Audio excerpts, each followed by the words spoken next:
అండి. ఈరోజు Sunday special మా ఇంట్లోని చికెన్ దమ్ బిర్యానీ.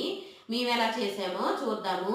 ఫస్ట్ చికెన్‌ని బాగా కడిగి పెట్టుకోవాలండి. అందులోకి పసుపు, ఉప్పు, కారం, ధనియాల పౌడరు, గరం మసాలా, చికెన్ మసాలా, పచ్చిమిర్చి, టమాటాలు, పెరుగు, అల్లం వెల్లుల్లి పేస్టు, నిమ్మరసం, కొత్తిమీరి అన్ని మసాలాలు వేసి శుభ్రంగా ముక్కలకు పట్టేలాగా కలుపుకొని పక్కన ఉంచుకోవాలి. ఒక గంట సేపు నానబెట్టుకోండి.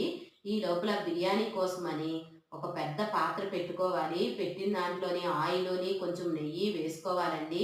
అందులోని ముందుగా మేము డీప్ ఫ్రై చేసిన ఆనియన్స్‌ని కూడా వేసుకున్నాము. మ్యారినేట్ చేసిన చికెన్‌ని కూడా అందులో వేసుకొని వేగనివ్వాలి. వేగిన తర్వాత మనం బిర్యానీ స్పైసెస్ అన్నీ అందులో వేసుకొని కాస్త వేగనిచ్చి మూత పెట్టుకోవాలండి.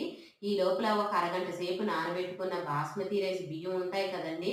అది స్టవ్ మీద పెట్టుకొని అందులోని మసాలా దినుసులు, ఉప్పు, ఆయిలు, కొంచెం టేస్టింగ్ సాల్ట్ వేసి 70% ఉడకనివ్వండి.